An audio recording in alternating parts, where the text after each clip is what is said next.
Going from college to the NFL, it's the natural pathway to future stardom for players. But what about coaches? We've seen some star hires and a fair share of giant duds. So we're asking the question, what happened to every college coach in the NFL since 2000? Very honored that Mr. Lerner and Carmen had enough faith to trust me to become the head coach of the Cleveland Browns. We'll get it started with Butch Davis, who built the Miami Hurricanes back into a powerhouse in the late 90s. After 6 seasons in South Florida, Davis was hired by the Browns in 2001. Cleveland had won just 5 total games in the previous 2 seasons, so there was plenty of work to do. The Browns finished 7-9 in Davis's first season, but showed promise heading into 2002. On second down, they give it to Green. Green stutter step, he's through. First down, 40, 45, 50, 45, 40. Run, William, run! 20, 15, 10, 5, touchdown! All those close games was for today, to know how to handle the pressure with composure, to trust each other, to make the plays. That, though, was the peak of the Butch Davis era in Cleveland. The Browns suffered a crushing wild card loss a week later and were marred by a QB controversy in 2003. Davis was forced to resign after 11 games in 2004. He won just 24 of 59 games. How about the old ball coach, Steve Spurrier? He led the Florida Gators to 6 SEC titles and a national championship in 1996. Washington came calling in 2002, offering a 5-year, $25 million contract. Spurrier accepted and became the highest-paid coach in NFL history at the time. If ever I was going to have an opportunity or take a shot coaching in the big leagues, in the NFL, this was the time to go.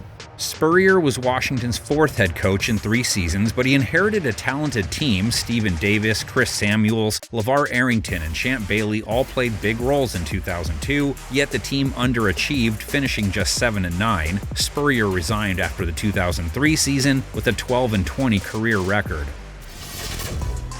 Of course, this list wouldn't be complete without mentioning the most successful coach in college football history. After a 5-year stint down in the Bayou, leading the LSU Tigers to a national title in 2003, Nick Saban took the Dolphins job, eager to make his mark as an NFL head coach. This is an honor and a privilege for me to be the head coach of the Miami Dolphins. This is something that I've worked for 30-some years in this profession, to have an opportunity like this. Saban spent the 2005 and 2006 seasons as Miami's head man, guiding the Dolphins to a 15-17 record over that span. He went 2-2 against his old pal Bill Belichick in that time frame, but failed to make a playoff appearance. As the architect of one of the greatest football offenses, Lane Kiffin burst onto the scene as USC's co-offensive coordinator in 2005. Kiffin spent another year in that position before the Raiders lured him away to the NFL, perhaps prematurely. Kiffin's tenure as head coach in Oakland didn't go according to plan. His first order of business was selecting Jamarcus Russell in the 2007 draft, and he felt the fallout from that pick. The block by Gallery, it's intercepted. There are those lapses of focus, that he's had, and he's hurt this offense. There's no way that he could not see Eric Coleman standing right there, and there's no excuse for that throw. That was just an awful throw. Kiffin finished with just 5 wins and 15 losses over a year and a half before being canned 4 weeks into the 2008 season. To say it was a tumultuous exit would be an understatement. Davis said the firing is based on insubordination and cost, not for what Kiffin failed to accomplish on the field. Davis says he does not plan on paying Kiffin for the remaining year and a half on his contract, which had a total value of $6 billion for 3 years. How about some guys from before the year 2000? Well, coaching legends like Paul Brown, Barry Switzer, and Jimmy Johnson share the distinct honor of winning championships at both the college and pro levels. Sid Gilman, Hank Stram, Don Coryell, Dick Vermeil, and Bill Walsh all put together Hall of Fame coaching careers in the NFL after their time in the college ranks. Last but not least, Tom Coughlin led 2 franchises to new heights after his time at Boston College. His most notable achievements were winning 2 Super Bowls with the New York Giants, both coming against Tom Brady's Patriots. Bobby Petrino had a wildly successful run as Louisville's head coach from 2003 to 2006. The following year, in 2007, Petrino was hired to lead the emerging Atlanta Falcons with quarterback Michael Vick. The only problem, they were going to be without Vick indefinitely. Atlanta limped to a 3-10 record 13 games through the season, leading Petrino to resign as head coach. He's one of only 9 coaches not to finish their first year with a team. Bobby's resignation caps off an already unprecedented, difficult year. And I think the best way to describe the way that we feel is betrayed and let down. Arguably the most successful college to NFL transition since 2000 goes to the man up in the Pacific Northwest. Pete Carroll actually had plenty of NFL experience before leaving USC to become the Seahawks head coach. Before helping the Trojans win back-to-back national titles, Carroll spent 1 season with the Jets and 3 with the Patriots. What lies ahead? I'm sure will be challenges, and I'm looking forward to taking on those challenges as new beginnings, and hoping to make a lot out of that.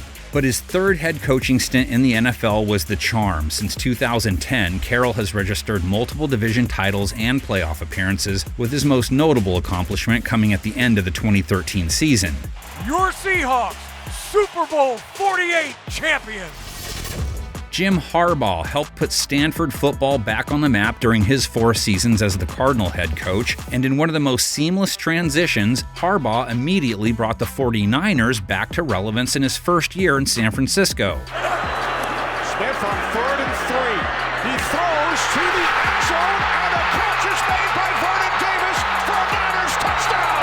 Vernon Davis with the play of his life.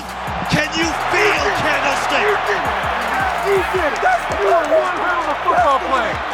Harbaugh amassed 44 wins over 4 seasons in the Bay, compiling a win percentage of just under 700. He led the Niners to 2 NFC West titles and 3 straight NFC Championship games from 2011 to 2013. He duked it out with his brother John in Super Bowl 47, losing in heartbreaking fashion.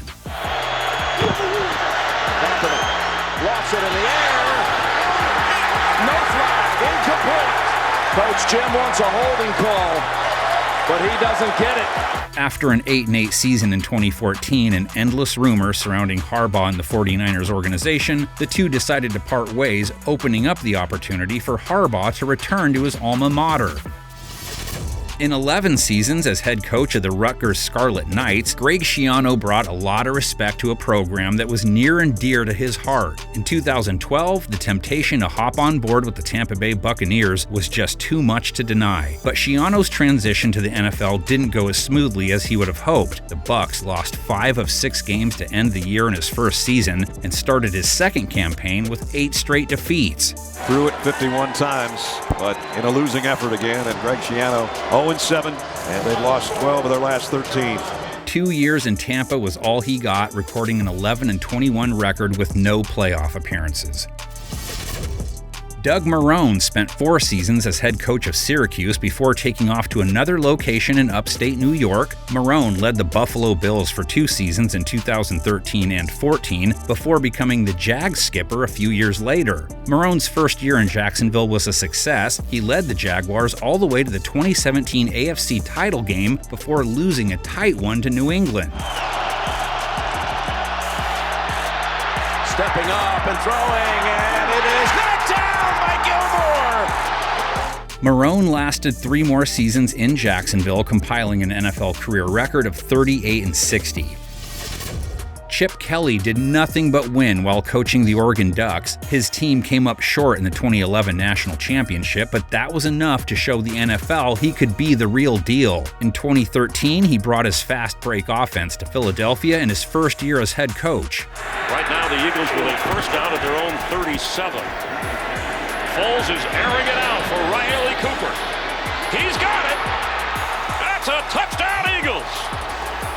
Kelly led the Eagles to an NFC East title but lost in the wild card round. Unfortunately, it was all downhill from there. Towards the end of his Eagles tenure, Kelly traded away fan favorites LaShawn McCoy and Nick Foles. After being ousted in 2015, he spent one more year as the head coach of the 49ers, a season in which his team endured a 13-game losing streak. Kelly completed his NFL career with a 28-35 record.